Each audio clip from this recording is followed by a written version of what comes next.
This herb journal today is about Shankhapushpi, a wonderful herb, a small herb that grows in a radiant orb of flowers all through North India.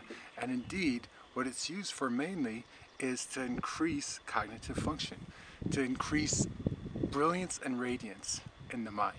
I like having taglines when talking about herbs, and in the case of Shankhapushpi, one of my favorite taglines is deep activation and restoration of cognitive function. Deep activation and restoration of cognitive function.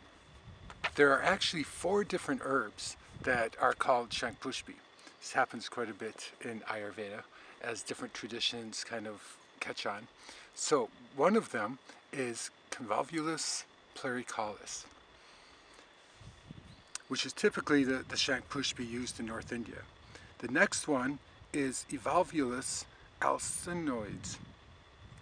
Here's a picture of that. The next one is Clitoria ternacea. You can see where it gets its name. And then finally is Canscora ducasata. I don't have a photograph of that. Though these herbs all have very similar activities. The herb that I will be talking about is this one, the sweet little perennial Convolvulus pluricalis. This photo was taken back in 2002 in a field south of Jodhpur in Rajasthan.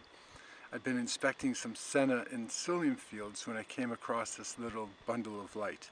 Now you know what I mean when I say like this, orbs of radiant brightness. And here is a video that I shot of Brijnath Singh and myself walking through our farm just north of Lucknow. And there we had found some Shankhapushpi. In it he also talks about another herb that he's calling Vach. This is the herb known to most people as calamus. You found also the Shankhapushpi. So yeah, here's the Shankhapushpi. It does, you say it's happier in the drier season. Yes. It is also the brain enhancer, better than the Brahmi in the summer season. It had a very cooling effect. Acha, the Shankhapushpi. Yes. So even as bitter as Brahmi is, Yes. and as cooling as Brahmi is, Yes. Shankhapushpi is more cooling and Yes. superior Yes. as a Media Rasayan. Yes. Acha. I typically put, it's true. Like the Shankhapushpi is so highly regarded. People often assume that the Bacopa and the Centella, they're slightly superior. For brain, you want to make brain, and you use also Bach also. Bach, Hanji. Small quantity of Bach. Bach is also working for the internal nervous system. And Bacha is also cure the epilepsy. Right. Epilepsy, hysteria. Yeah. Yeah, brain disturbance pupils. You can give the Bacha also. Yeah. You take only make the paste and take in small quantity of Right. Bacha that you. Also in the voice of the person. No? Yeah, that's right. Some people are not giving the good voice. Right. If they are taking the Bacha paste and using, then you get sometimes the good voice. Right. Some people like right. speaking like this. Yeah. Then you get the good voice. Right. The Bacha. You know, it's known for the throat chakra, the Suddhi chakra, that it opens that. People who need to do public speaking, Yes. they do the Vach. Yes. So you take the Vach with the Shankhapushpi and some Centella and some Bacopa, and you're a very smart cookie who's quite articulate. Wonderful. Over here we got the Shatavari. Look at that, Shatavari with Bhumamlaki growing next to it. Very good.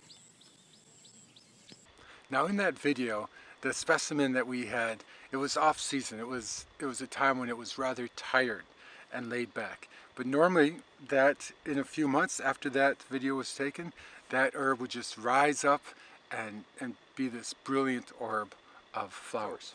What's in a name? You can learn a lot from these names. The Latin isn't so descriptive, but some of the Sanskrit words are. The Latin Convolvulus pluricalis. Convolvulus just means to be rolled up together. Pluricalis, pluri comes from the plural, like many. Calis means stem. Many stems that can be rolled up together is one of the the natures of this plant. Well, the main Sanskrit name that we have for this herb, Shankhapushpi. Shank means a shell, Pushpi means flower, so it literally means shell-shaped flower. It helps with identification of this herb.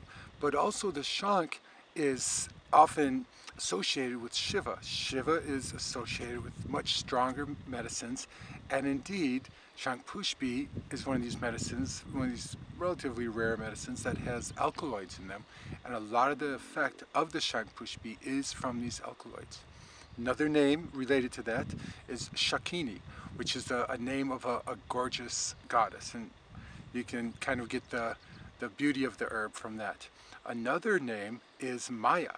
Now we tend to think that Maya means like illusion, but actually Maya means like cognitive superpowers, like the ability to create so much. And then a fourth name is Vishalya, which means without point. And the way that I kind of see that herb is that the Shankhapushpi, or that name, Shankhapushpi takes the point out of different, the intensity out of different ailments. And indeed, there's quite a few things that it does. I can't really mention them because of the shade, because of this video is focused on wellness, not on disease. As far as the energetics of Shankhapushpi, the flavors, the tastes are bitter, mainly. It's a very bitter plant with a little bit of astringent and a little bit of pungent. The overall energetics is cooling, and the vipak, which is a wonderful thing about Ayurveda, it's the measure of the metabolites of the herb. You know, once it's been digested, the vipak is sweet, which is also cooling. As far as the doshas go, it's tridoshic, so it balances all constitutions for the most part. As far as the traditional uses, the dominant use, as I said, is to enhance cognitive function. It's also used for the lungs.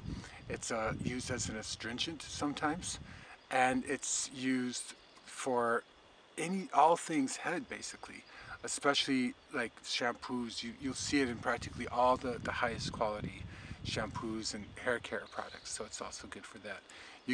One of the things about hair care products, it will affect the hair directly, but it signifies like also a connection with the adrenals as a tonic, and indeed Shankhapushpi is a very restorative tonic. This is why we say it not just activates cognitive function, but also restores it. Here's a list of some actions according to Ayurveda. Medhya, which just means it promotes intellectual capacity.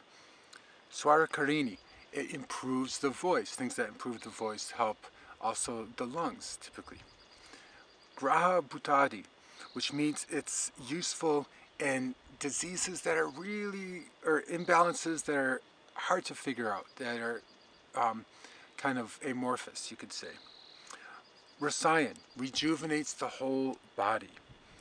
Kantita enhances the overall appearance of the body, not just the core health, but even the appearance. Majadhatu, which means it restores the nerves specifically, not just the mind, but the actual physiology and the anatomy, the nerves. Majadhatu Rasayan.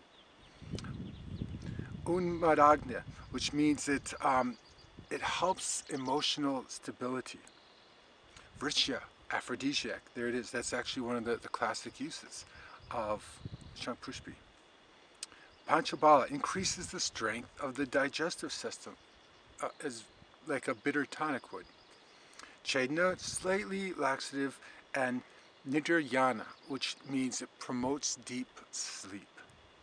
So how to take this herb besides in a shampoo or something like that? And I actually don't just say that in jest. In taking Ayurvedic herbs, often herbs are applied to the head for the mind in Ayurveda. But besides that, a great way to take Shankhapushpi is in a formula of other cognitive adaptogens. Shankhapushpi is a cognitive adaptogen. So, for instance, like Tulsi and Ashwagandha and Brahmi, both Bacopa and Centella. With Shankhapushpi, it's a great formula, and something like that is also balanced with the Shankhapushpi, more the high frequency, and the Brahmi high frequency. The Tulsi having the fire digestive element, and then the Ashwagandha having the grounded earth element necessary for cognitive functions like memory. So if you can take those all together, it's going to be good for you. A good friend of mine, John Douliard, designed such a formula, and we've called it Joy, the Joy formula. It's available through Organic India. This is a fantastic way to get your Shankhapushpi. So obviously I could say a lot more about Shankhapushpi and all of its cognitive adaptogen allies. So check back again, check for more blogs, more articles, and more herb journals brought to you by the Pacific Center of Ayurveda and Organic India. Thank you and fare thee well.